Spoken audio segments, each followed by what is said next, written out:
찾으셨으면 함께 한 목소리로 합독하겠습니다. 시작. 주 여호와께서 나를 도우심으로 내가 부끄러워하지 아니하고 내 얼굴을 부시돌같이 굳게 하였으므로 내가 수치를 당하지 아니할 줄 아노라. 아멘. 우리는 자꾸만 다른 사람의 시선에 내 골똘히 내 집중을, 내 시선을 그렇게 놓을 때가 참으로 많은 것 같아요. 저 사람이 나를 어떻게 판단할까? 어떻게 생각할까? 우리가 리더로 역할을 감당할 때에도 이 사람의 시선, 사람의 평가에 늘 민감할 수밖에 없는 것 같습니다. 제가 제 스스로를 바라봐도 사역하면서도 그 시선에서 자유로울 수가 없는 것 같아요. 성도님들에게 어떤 평가를 받고 어떤 인상을 드리고 있는가, 그런 어떤 생각과 이 사고의 흐름이 자꾸만 우리 자신을 스스로를 위축되게 만들곤 합니다. 하지만 이사야서 50장 7절의 말씀 보면요, 그러지 않아도 된다라는 것을 우리가 알 수가 있어요. 더 쉽게 말씀드리면 우리가 하나님 앞에 또 우리가 사역을 감당하면서 정말 뻔뻔해져도 되겠구나, 되바라져서라도 되겠지만 어느 정도의 뻔뻔함과 당당함을 가지고 우리가 맡겨진 사역을 감당해도 되는구나 라는 것을 오늘 이사야서 50장 7절의 말씀을 통해서 우리가 깨달을 수가 있습니다. 이사야의 고백이죠. 하나님이 나를 도우시기 때문에 내가 부끄러워지지 아니할 것이고, 하나님이 나를 빼빼로 감사합니다. 어제죠? 어제 오늘 12일이고 감사합니다. 하나님께서 내 얼굴을 부싯돌같이 굳게 하였으니 내가 수치를 당하지 아니하리라. 하나님께서 우리 얼굴을 부싯돌과 같이 단단하게 만드신다라고 이야기를 합니다. 이사야 선지자의 고백은요, 내가 당당하겠노라, 내가 어깨를 활짝 펴서 사역하겠노라, 이스라엘 백성들을 향한 믿음의 선포이기도 하고 자기 자신에게 던지는 위로의 말씀이기도 했을 것 같습니다. 맨 첫 구절에 보면 이렇게 말씀합니다. 여호와께서 나를 도우심으로, 하나님이 나와 함께 하시기 때문에 여러분 돌과 같이 단단한 심령을 가지고 목자의 사역을 감당하시는 저와 여러분들 되시기를 축복합니다. 옆 사람 바라보면서 한번 따뜻한 눈으로 축복하겠습니다. 당당해지십시오. 시작. 당당해지십시오. 돌과 같이 늘 단단함으로 심지가 견고한 자로 하나님 앞에 머무시기를 축복합니다. 자, 오늘 8번째 시간입니다. 대화의 중요성을 늘 인식하는 이 소그룹 리더라는 타이틀이고요. 오늘 함께 해줄 이야기 나누고 싶은 것은 우리의 말입니다. 리더의 말. 우리가 어떤 언어를 사용하고 구사해야 하는가. 자, 시간의 흐름 속에 더욱더 중요해진 말. 자, 어떤 이야기인데요. 스마트폰을 새로 산 어떤 남편이 아내에게 핸드폰을 산 기념으로 따뜻하게 문자를 보냈다고 합니다. 어떻게 보냈냐면 여보 사랑해 라는 문자를 보냈다고 해요. 그런 문자 많이 받아보셨나요? 권사님들, 집사님들? 저도 한 번도 안 보내본 것 같은데 여보 사랑해. 근데 남편이 아내에게 여보 사랑해라는 문자를 보냈는데 반응이 오질 않는 거예요. 어떤 이 답장이 오질 않는 겁니다. 의아해가지고 저녁에 가서 아내에게 물었다고 해요. 아니 내가 핸드폰을 새로 장만을 해서 너무 기뻐서 문자를 보냈는데 왜 답이 없어? 라고 했는데 아내가 차가운 시선으로 남편에게 문자를 보여줬대요. 뭐라고 써져 있었을까요? 여보 사망해. 여보 사망해. 경험이 있으신가 봐요. 여보 사망해라는 말, 문자를 잘못 보내서 이제 아내가 오해를 했다라는 거죠. 실제로 있었던 일 같지도 않고 누군가가 지어낸 이야기 같은데 참 재미난 그런 예화입니다. 이런 경우들이 참 종종 있을 것 같아요. 우리가 누군가에게 문자를 보낼 때 메시지를 잘못 보내서 낭패를 당한 좀 이렇게 난감한 상황을 경험한 일들이 아마 적지 않게 있을 것 같습니다. 받침이 탈락되어서 문자를 보냈다거나 아니면 원래 뜻이 와전돼서 전달되는 그런 경우들도 있을 수가 있습니다. 이처럼 스마트폰의 문자나 카카오톡의 문자로는요, 소통하기가 어려움이 있습니다. 그 사람의 감정이나 그 사람의 태도를 문자로 이렇게 전달하는 데는 한계가 있기 때문이죠. 그래서 저는 문자나 어떤 카카오톡 메시지보다는 정말 필요하면 가급적이면 전화를 활용하는 편입니다. 정말 중요한 경우에는 이 불필요한 오해를 사지 않기 위해서 우리가 문자보다는 반드시 전화, 음성을 사용해야 되는 것이죠. 커뮤니케이션 전문가들이 연구를 했는데 사람들이 같은 공간에서 이렇게 서로 얼굴과 얼굴을 대면하는 경우에는 온 몸을 가지고 소통을 한다고 합니다. 첫 번째로 말이 7%의 분량이고요. 언어가 7%고 행동이 38%라고 합니다. 행동이 38%. 나머지 하나가 표정인데요. 표정이 55%라고 합니다. 자, 그러니까 소통이라고 하는 것은요, 건강한 소통은 온 몸을 사용해서 해야 하는 것이죠. 그것이 효율적이고 오해를 사지 않을 수가 있는 겁니다. 하지만 반면에 대면이 어려운 경우에는 가장 중요한 의사소통은 공감의 도구로 오로지 하나입니다. 말과 음성이죠. 100%. 말의 고저, 말의 장단, 심지어는 목소리의 색깔에 따라서 이 사람이 나를 대하는지 감정이 어떤가, 그리고 나와 지금 소통이 잘 되고 있는가, 그걸 판단해 볼 수가 있다는 겁니다. 또 다른 연구 결과에 따르면 사람이 느끼는 감정의 95%는 순간 스쳐가는 그 사람의 말, 언어를 통해서 결정이 된다고 합니다. 평소에 우리가 어떤 언어를 사용하는가, 말투를 어떻게 우리가 사용하고 있는가에 따라서 그게 나의 첫인상이 될 수도 있어요. 그리고 그 언어 구사 방식이 내가 어떤 사람인지를 사람들에게 나타내 보여줄 수가 있는 겁니다. 또 남녀 간에 일어나는 다툼의 90% 이상도 말하는 방식의 차이라고 합니다. 말 때문에 갈등이 벌어지게 되는 것이죠. 그렇기 때문에 저도 그렇습니다. 목회자들도 항상 앞에서 말을 하는 그런 일들을 하고 있기 때문에 저도 늘 언어 표현에 주의를 하고 조심을 해야 되지만, 여기 계신 리더 여러분들도, 목자, 부목자 여러분들도 언제나 대중들 앞에 속으로 가면서 사람들 앞에 서는 분들이기 때문에 우리가 말을 어떤 방식으로 할 것인가, 어떻게 내가 공감을 이끌어낼 것인가, 여기에 항상 주의 집중하셔서 고민을 해주셔야 된다는 겁니다. 자, 그럼 이렇게 중요한 말을 우리가 어떻게 효과적으로 할 수가 있을까? 두 번째, 말의 대원칙입니다. 자, 땡땡하고 옆에 있는 글귀를 함께 한 목소리로 읽어보겠습니다. 시작. 어떤 말을 하든지, 어떤 말을 하든지 덕을 세우겠다는 원칙. 다른 말로 하면 은혜를 끼치는데 여러분들의 언어를 사용할 수 있어야 됩니다. 자, 에베소서 4장 29절입니다. 한 번 더 한 목소리로 읽겠습니다. 시작. 너희가 개경하시고 어제 덕을 표현에 사용되는 대로 선한 말을 하여 듣는 자들에게 은혜를 끼치게 하라. 아멘. 자, 먼저 첫 번째 원칙은요, 마음을 지키는 겁니다. 마음을 지키는 것. 마태복음 12장 34절과 35절입니다. 제가 천천히 읽겠습니다. 독사의 자식들아, 너희는 악하니 어떻게 선한 말을 할 수 있느냐? 이는 마음에 가득한 것을 입으로 말함이라. 선한 사람은 그 쌓은 선에서 선한 것을 내고, 악한 사람은 그 쌓은 악에서 악한 것을 내느니라. 자, 모든 말은요, 결국 우리의 이 중심, 마음과 생각에서 나오게 되는 겁니다. 성경은 이것을 뒷받침하고 있는 것이죠.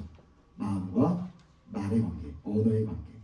결국 입술의 문제는요, 마음의 문제라고 해도 과언이 아닙니다.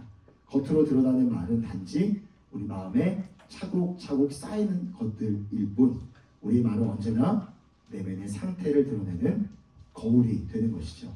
예수님께서도 입술의 열매보다는 마음의 상태를 먼저 진단하셨습니다. 그러니까 입에서 나오는 말은요, 결국 우연이 아니라는 겁니다. 우연이 아니라 그 사람의 마음속에 오랫동안 펴펴 묵혀 있었던 생각, 감정의 결정체인 것이죠. 종종 우리가 말을 조심하자, 말을 조심해야 된다고 이야기를 하지만 그 전에 이게 더 중요합니다. 마음을 지키는 것. 마음을 지켜야만 말이 달라질 수가 있죠. 마음이 상했으면 말도 거칠어집니다. 마음에 두려움이 있으면 그 사람의 말 한마디 한마디도 불안하고 안정감이 떨어지게 되죠. 반대로 마음이 평안하면 말도 부드러워지고 그 말에 생명이 실릴 수가 있는 겁니다.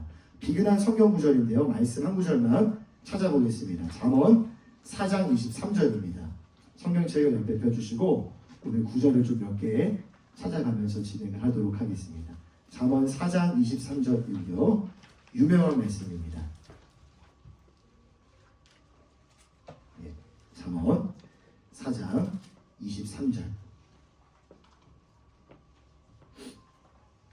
함께 한 목소리로 읽겠습니다. 시작. 모든 지킬 만한 것 중에 더욱 내 마음을 지키라. 생명의 근원이 이에서 나느니라. 아멘. 자, 마음을 지키는 것은요, 결국 생명의 문제와도 같습니다. 마음이 무너지면 말도 무너지게 되겠죠. 관계도 깨어지게 됩니다. 신앙 자체도 흔들릴 수가 있죠. 그래서 우리 날마다 무엇을 구하고 사모해야 되는가? 성령의 충만함이라고 적어보겠습니다. 날마다 성령의 충만함을 구하고 사모하셔야 됩니다. 우리가 성령의 소욕에 붙들린 사람들, 하나님의 백성, 자녀가 되어야 우리가 구사하는 말과 언어는 위로와 또 평강의 도구로 쓰임받을 수가 있기 때문입니다. 성령으로 충만하지 않으면요, 자기도 모르게 비판과 원망의 말을 쏟아낼 수밖에 없습니다. 왜냐하면 성령으로 충만하지 않으면 그 마음이 원망과 불평, 또 근심, 걱정, 염려로 가득 찰 수밖에 없기 때문이죠. 자, 잠언 18장 20절 말씀 한 번 더 찾아보겠습니다. 잠언 18장 20절 말씀. 잠언 18장 20절 말씀 한 번 더 찾아서 함께 읽어보겠습니다. 잠언 18장 20절입니다. 시작. 사람은 입에서 나오는 열매로 말미암아 배부르게 되나니 곧 그의 입술에서 나오는 것으로 말미암아 만족하게 되느니라. 아멘. 자, 성령으로 마음이 채워진 사람은 말의 결이 달라집니다. 은혜의 향기가 나고 듣는 이에게 생명과 평안을 전하게 되는 것이죠. 여러분 부디 향기 나는 언어와 또 말들을 구사하시는 우리 모든 여종들 다 되시기를 축복합니다. 자, 두 번째, 내가 말한 후에 일어날 영향력과 파장을 늘 헤아리라. 자, 이렇게 한번 적어보겠습니다. 모든 말에는 2번 밑에다가 모든 말에는 방향이 있고, 모든 말에는 방향이 있고 에너지가 있으며 파장이 있다. 모든 말에는 방향이 있고 에너지가 있고 파장이 있다. 선한 말은 선한 영향력을 끼치고 악한 말들은 악한 영향력을 끼치게 마련입니다. 그래서 우리가 어떤 말을 들으면 막 힘이 생기죠. 동기부여가 되죠. 하지만 어떤 말을 들으면 기운이 빠집니다. 일하기가 싫어지기도 하고 그런 말의 종류들이 있다는 것이죠. 그래서 말은 공기 중에 사라지는 게 아니라 앞서 우리가 적었던 것처럼 방향이 있고 에너지가 있고 반드시 파동이 있게 마련입니다. 자, 한 구절만 더 찾아보겠습니다. 바로 뒷구절이에요. 잠언 18장 21절 함께 읽습니다. 시작. 죽고 사는 것이 혀의 힘에 달렸나니 혀를 쓰기 좋아하는 자는 혀의 열매를 먹으리라. 아멘. 이 말은요, 결국 내가 내뱉은 말이 결국에는 나에게 돌아온다는 겁니다. 좋은 말을 신으면 나도 기쁨이 생기죠. 그리고 그 말에 의하여 신뢰의 열매를 상대방에게 전달해 줄 수 있습니다. 하지만 악한 말을 심으면 불화와 갈등이 빚어지게 되겠죠.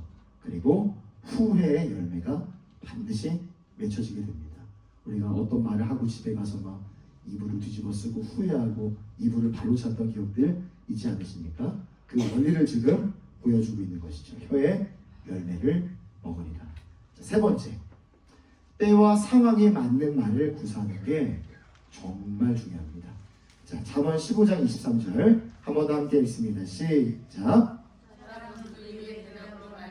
기쁨을 얻으니 때에 맞는 말이 얼마나 아름다우고. 아멘. 자, 옛날 속담에 이런 말이 있죠. 말 한마디로 천냥빛을 갚는다.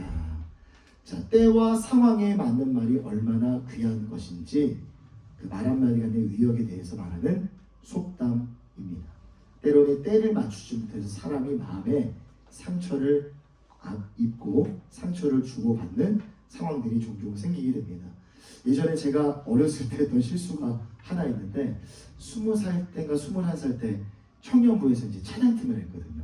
찬양팀으로 이렇게 봉사를 하다가 어디 이렇게 나들이를 갔다 오는 그런 날이었던 것 같아요. 차를 타고 이렇게 차이나팀 원들이랑 같이 어디를 갔다가 이렇게 가고 있는데 그날따라 이제 옆에 계신 어떤 버스 운전하시는 분이 운전을 너무 난폭하게 하시는 거예요. 그래서 제가 이제 지나가는 말로 버스 운전하시는 분들은 운전이 항상 저래 난폭해 만약에 좀 그런 말들을 했던 기억이 있습니다. 이제 제가 그 얘기를 하고 나서 아차 싶었어요. 왜냐하면 같은 찬양팀을 섬기고 있었던 한 자매의 아버지가 직업이 무엇이었을까요? 버스 운전하셨어요. 그거를 제가 내뱉고 나서 그게 뒤늦게 생각이 나가지고 굉장히 부끄러웠던 기억이 납니다. 그래서 벌써 거의 20년도 더 된 일이라 기억이 잘 나지 않지만 제가 한번 그 누나한테 가서 나중에 한번 이렇게 사과를 했던 기억이 나요. 제가 너무 순간적인 그 감정에 못 이겨서 그거를 거기서 이렇게 얘기를 했다 미안하다라고 사과를 했던 기억이 어렴풋이 납니다. 제가 그 어린 시절에 했던 경험이지만 정말 그때 제가 깊이 깨달았습니다. 때에 맞는 말이 있구나. 그리고 맞지 않는 말이 있구나. 그래서 그때부터는 말 한마디를 하더라도 정말 신중하게 더 아끼며 해야겠다는 교훈을 제가 20대 초반의 그 시절에 경험한 적이 있습니다. 때에 맞는 말, 상황에 맞는 말. 그래서 우리가 어떤 말을 던지기 이전에는 주변의 상황을 항상 살피시고 그 사람의 마음의 상태도 항상 살피셔서 신중하게 언어를 구사하시기를 바랍니다. 자, 네 번째는요. 상대방을 살리는 말을 할 수 없다면 입을 다물고 귀를 여는 것이 더 낫다.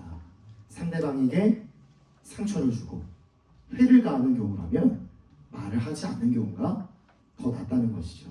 자, 남성들이 인생을 살면서 꼭 들어야 되는 세 여인의 말이 있다고 합니다.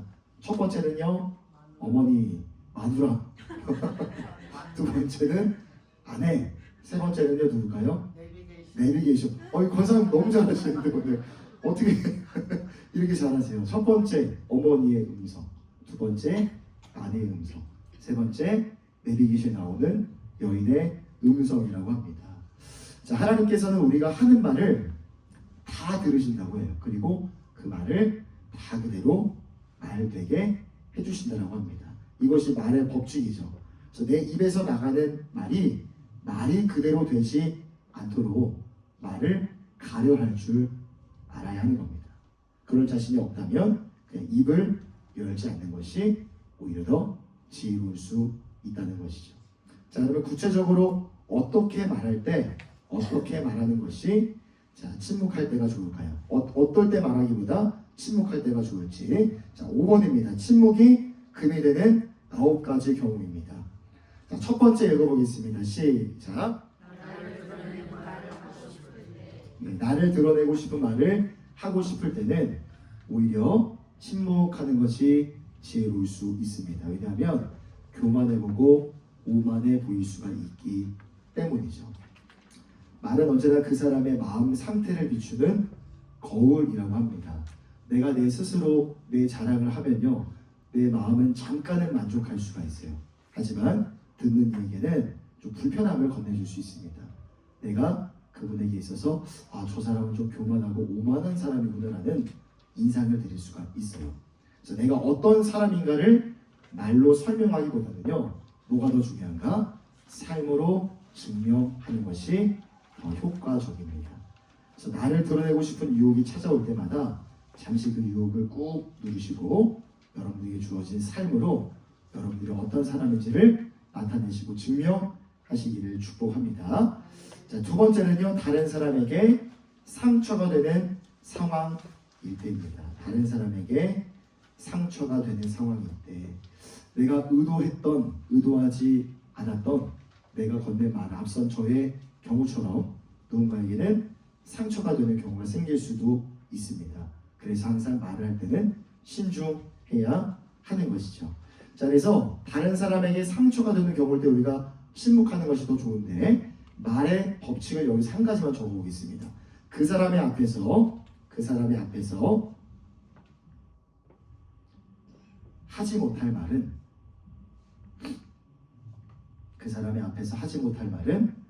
뒤에서도 하지 않아야 된다. 그 사람의 앞에서 하지 못할 말은 뒤에서도 하지 않아야 한다. 우리가 이렇게 정말 인간의 그 연약함인 것 같아요. 삼자가 없는 경우에 그 사람을 도마에 올려놓고 이렇게 난도질하면 얼마나 재밌습니까? 이 굉장히 재밌어요. 하지만 이것이 반드시 그 사람 위에 들어갑니다. 결국엔 들어가요. 그 사람이 씻을 수 없는 상처를 건네줄 수가 있는 것이죠. 그래서 그 사람의 앞에서도 우리가 말을 가려서 하는 것이 중요하지만 지금 우리가 적었던 말의 법칙처럼 그 사람 앞에서 하지 못할 말은 뒤에서도 하지 않는 것이 지혜롭습니다. 그래서 말은 칼보다 더 날카로울 때가 종종 있습니다. 그래서 내가 의도하지 않게 나의 말이 날카로운 칼이 되어서 그 사람의 마음에 깊은 상처와 생채기를 남길 수가 있죠. 그래서 우리가 말을 하기 전에 항상 이 말이 그 사람의 마음에 어떻게 다가올 것인가 이것을 신중하게 고려하시고 말 구사를 하시기를 바랍니다. 자, 세 번째, 나쁜 감정으로 가득 차 있을 때에도 침묵하는 것이 좋습니다. 마음에 예를 들어서 분노와 시기와 질투로 가득 차 있을 때는 말을 하지 않는 것이 효과적입니다. 분노나 질투나 시기나 억울함이나 이 부정적이고 차가운 나에서 감정과 정서들이 내 마음을 지금 지배하고 있죠. 그때 나온 말에 결국 좋은 열매를 거둘 수가 없기 때문이죠. 감정의 폭발일 뿐일 경우가 많습니다. 그래서 감정이 치밀어 오를 때는요, 잠시 멈추는 것이 필요합니다. 내 마음을, 내 감정을 다스린 이후에 그 다음에 어느 정도 시간이 흐르고 난 후에 말을 하는 것이 효과적입니다. 자, 말씀 한 구절 더 찾아보겠습니다. 에베소서 4장 16절입니다. 에베소서 4장 16절.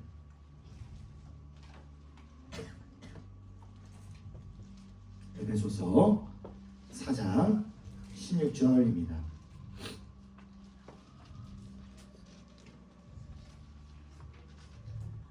에베소서 4장 16절 찾으셨으면 함께 한 목소리로 읽어보겠습니다. 시작. 분을 내어도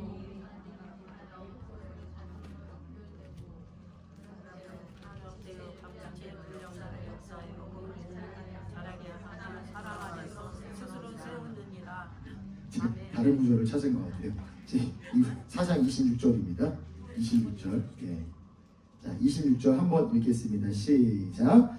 분을 내어도 죄를 짓지 말며 해가 지도록 분을 품지 말고. 아멘. 자, 화와 분노가 치밀어 오르는 것은요, 너무나 자연스러운 현상입니다. 사람의 마음이 느끼는 보편적인 감정이죠. 하나님께서도 바울 사도에서 말씀하시는데 분을 내어도 화와 분노라는 감정을 거부하시거나 부정하신 게 아닙니다.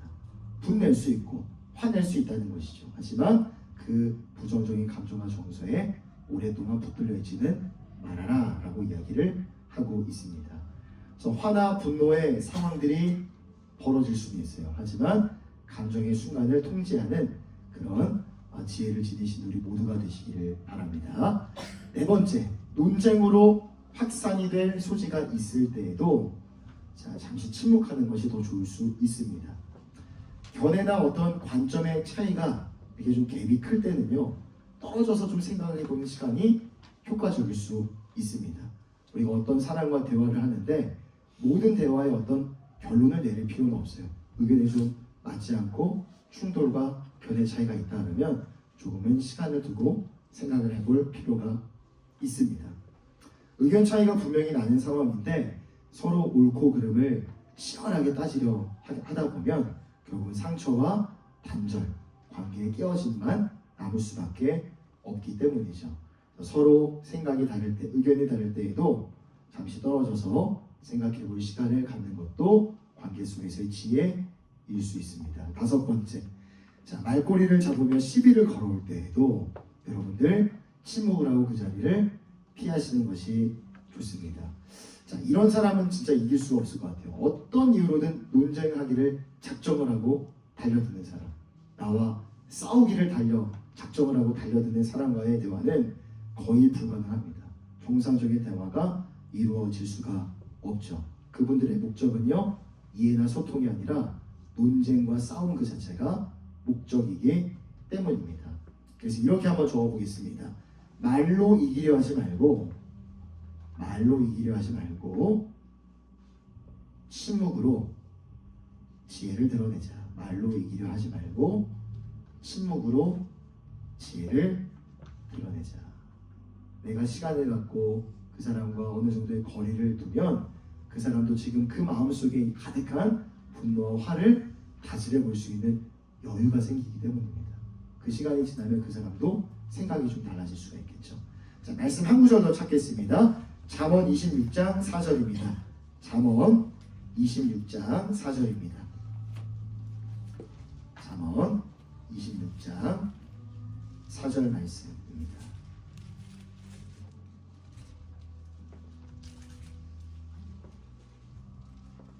자, 26절 4절 한 번 더 함께 읽겠습니다. 시작. 미련한 자의 어리석은 것을 따라 대답하지 말라. 두렵건대 너도 그와 같을까 하노라. 아멘. 그래서 말꼬리를 잡으며 시비를 걸어오는 이 논쟁과 다툼을 목적으로 삼은 자들과의 관계 속에서 시간을 두시고 침묵으로 지혜를 드러내시는 모두가 되시기를 바랍니다. 자, 여섯 번째, 대화의 수준을 맞출 수 없을 때에도 침묵하는 것이 지혜로울 수가 있습니다. 자, 이해의 폭이 너무 다를 때에는 대화가 오히려 오해와 상처를 낳기가 쉽습니다. 이 사람이 나와 지금 수준이 안 맞아, 내 이해 수준과는 좀 떨어져, 이렇게 평가절하고 폄훼하자는 것이 아니라 대화와 어떤 이해 수준이 떨어질 때는 조금 거리를 두고 이 또한 생각해 볼 필요가 있습니다. 설득하려 하기보다는 그 사람 있는 자체를 존중하고 기다려줄 수 있는 겸손한 태도가 필요합니다. 자, 일곱 번째, 극도로 긴장하거나 스트레스를 받을 때에도 침묵하는 것이 효과적일 수 있습니다. 자, 극도로 긴장하거나 스트레스를 받는 상황, 이럴 때는 거의 이성이 마비된 그런 상태일 수가 있기 때문에 정상적인 판단과 사고, 생각을 기대하기가 어렵습니다. 내가 그런 경우라면 내가 정상적인 언어를 구사하기도 어렵고, 상대방이 그런 경우라면 그 사람과 정상적인 의사소통을 하는 데에도 분명 어려움이 생길 수가 있습니다. 스트레스 상황이 생길 때에는 즉각적인 어떤 피드백이나 반응보다는 잠시 침묵하는 것이 안전할 수가 있습니다. 그 밑에다가 또 한번 이렇게 적어보겠습니다. 마음이 평안해야 입의 말도 은혜롭다. 마음이 평안해야 입의 말도 은혜롭다. 네, 여덟 번째, 같은 말을 너무 많이 반복해서 신뢰받지 못할 때에도 우리 같은 경우죠. 앞에 있는 리더들이 같은 말을 반복하는데 삶으로 이루어지지 않고 실천이 좀 떨어지는 경우에 신뢰감이 떨어질 수가 있습니다. 그래서 이럴 때는 행동과 실천으로 보여주는 게 좋습니다. 말은 잠시 중단을 하고요. 말은 반드시 신뢰를 세우는 도구일 수 있지만 반복은 신뢰를 무너뜨릴 수가 있어요. 말은 신뢰를 세우는 도구일 수 있지만 말의 반복은 신뢰를 무너뜨릴 수 있습니다. 그래서 입으로 어떤 것을 약속하는 것보다는 침묵 속에서도 묵묵히 꾸준하게 말로 내뱉었던 것들을 행하는 지혜로운 리더들 다 되시기를 바랍니다.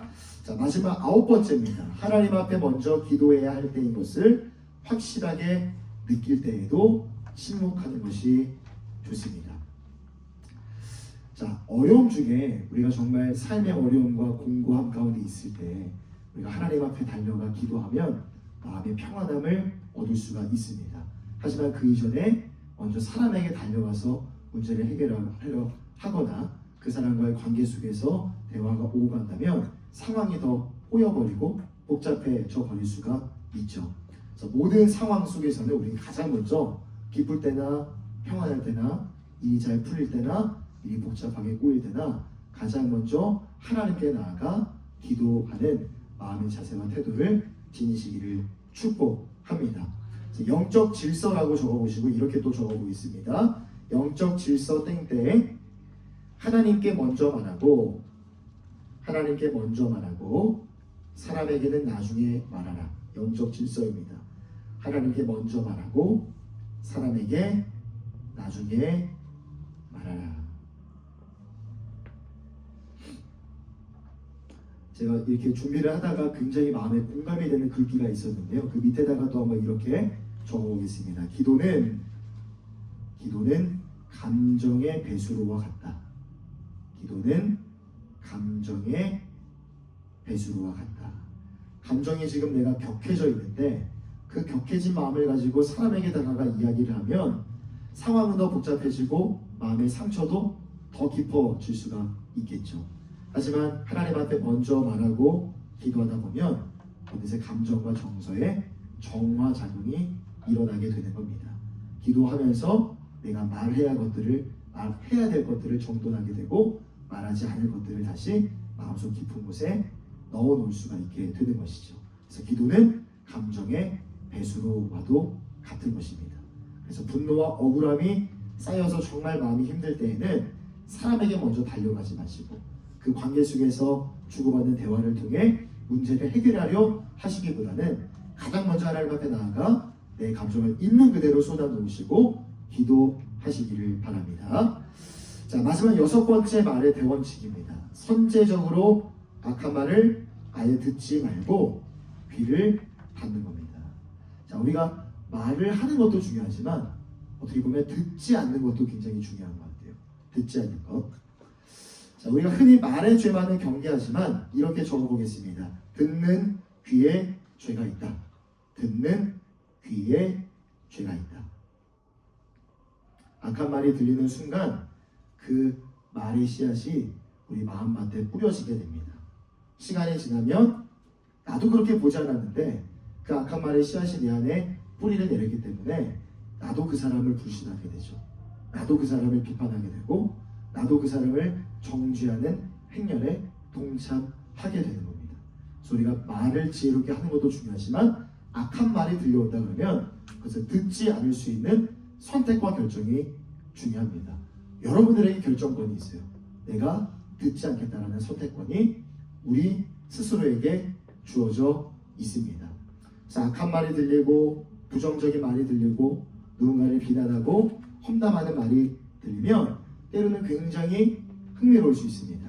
하지만 그것이 곧 내 영혼을 마비시키고 내 영혼을 오염시키는 악한 씨앗이 될 수 있다는 것을 반드시 기억하시고 그 악한 말을 듣지 않겠다라는 단호한 결단으로 나아가시는 우리 모두가 되시기를 축복합니다. 예수님의 이름으로 악한 권세 흐름을 끊어내시고 주님의 보혈로 귀를 씻어내시는 은혜가 우리 모두에게 있기를 바랍니다. 마지막으로 말씀 한 구절만 찾고 마무리하겠습니다. 베드로전서 3장 9절입니다. 베드로전서 3장 9절 말씀입니다.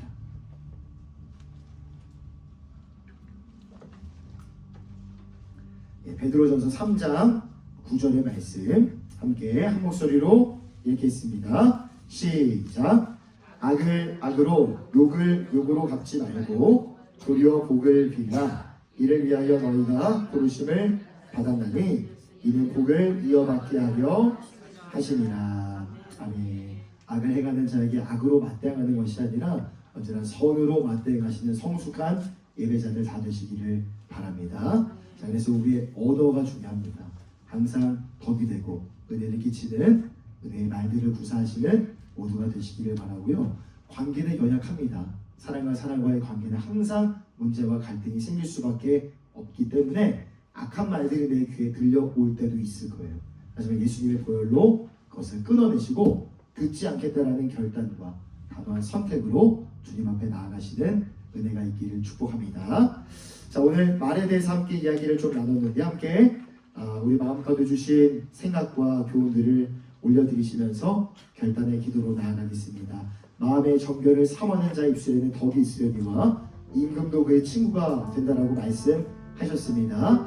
하나님 아버지, 모든 생명의 근원이 우리의 마음에서 난다라고 말씀하셨습니다. 늘 성령의 충만함으로 우리 가운데 찾아와 역사하여 주셔서 성령의 소유 가운데 붙들려 주변의 모든 관계 속에서 은혜와 따뜻한 말과 언어를 구사하는 우리 모두가 되어줄 수 있도록 인도하여 주시옵소서. 하나님 아버지 또한 듣지 않을 수 있는 결단과 선택과 결정도 우리 안에 있게 하여 주시옵소서. 악한 말들의 씨앗이 내 안에 뿌리 내려져 아버지 하나님 그것이 불신과 비판과 정죄의 열매를 맺지 않도록 날마다 예수님의 보혈로 우리 심령과 우리 눈과 귀와 아버지 하나님 모든 기관들을 어루만져 주시사 하나님의 거룩하심을 닮아 우리 또한 거룩한 하나님의 백성이요 자녀가 되어서 거룩한 말과 언어를 통해 하나님의 영광 올려드리며 나아가는 우리 모두가 되어줄 수 있도록 인도하여 주시고 함께하여 주시옵소서. 이 마음을 주 앞에 올려드리시면서 주신 마음들 올려드리시면서 함께 기도하며 나아가도록 하겠습니다.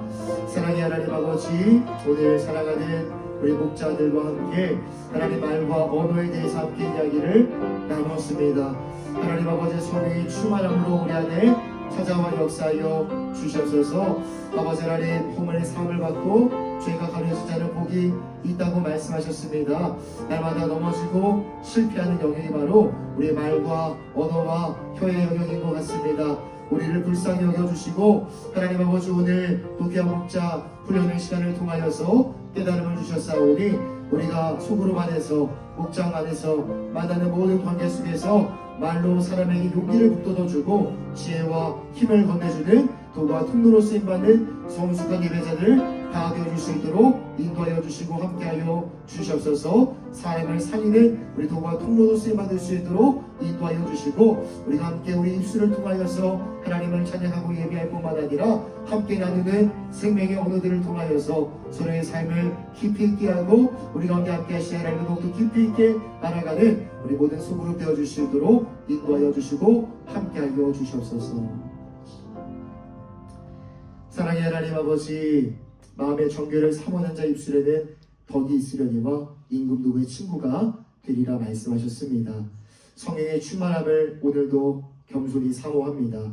우리 가운데 함께 하시는 하나님의 거룩한 성품을 닮아 우리도 따뜻하고 은혜와 사랑이 가득한 말과 언어를 구사하게 하여 주시고 우리가 건네는 모든 말들에 그리스도의 향기가 묻어나게 하여 주시옵소서. 그리하여서 늘 하나님의 시선에 발견되어지고 하나님의 시선에 머물며 착하고 충성된 종이라 칭찬받고 인정받는 이 자리 가운데 모인 모든 여종들 다 되어줄 수 있도록 인도하여 주시옵소서. 하나님 아버지, 우리가 함께 모이는 이 소그룹 모임 가운데에 인간은 연약하기 때문에 아버지 말로 때로는 서로가 서로에게 상처를 주고받을 때가 종종 있습니다. 그런 하나님, 그런 연약함을 목도하게 되었을 때 당장 주님의 은혜의 보좌 앞에 나아가 회개와 또 자백의 기도로 나아가는 성숙한 예배자들 다 되어줄 수 있도록 인도하여 주시고 비온 뒤에 땅이 더욱더 굳어지듯이 하나님 아버지 소그룹 모임 안에서 더욱더 거룩하고 성결한 백성들로 아름답고 단단하게 빚어져 나아가는 우리 모든 구성원들 다 되어줄 수 있도록 인도하여 주시옵소서. 우리 입술을 열어 우리 모임 가운데 함께 하시는 주님의 임재를 찬양하고 영광 올려드리며 나아가게 해주시고 우리 입술을 열어 말씀에 비춰본 우리 삶의 이야기들을 나누고 아버지 하나님 또한 간증할 때에 우리 모임 가운데 함께 하신 하나님의 은혜와 그 하나님의 놀라우신 응답을 더 깊이 있게 알아가는 하나님의 은혜와 축복이 가득한 우리 모든 소그룹 목장 모임 되어줄 수 있도록 인도하여 주시고 함께하여 주시옵소서. 하나님 아버지, 이제 목자 교육이 얼마 남지 않았습니다. 마지막 남은 순간까지 은혜를 사모함으로 나아오는 우리 모든 주의 종들 다 되어줄 수 있도록 인도하여 주시고 이제 훈련을 마치고 수요 오아시스 오전 예배로 주님 앞에 나아갑니다. 예배하신 은혜와 능력의 말씀 우리 가운데 부어주시고 그 말씀의 한마디 한마디가 그대로 우리 삶에 이루어지는 것을 경험하는 복된 인생들 다 되게 하여 주시옵소서. 그렇게 하실 주님을 기대하오며 우리 주 예수님의 이름으로 기도드립니다. 아멘. 하나님 앞에 감사와 영광의 박수 올려드리겠습니다. 예, 교구발로 흩어지셔서 모임하시고 올라가도록 하겠습니다. 왼쪽 앞으로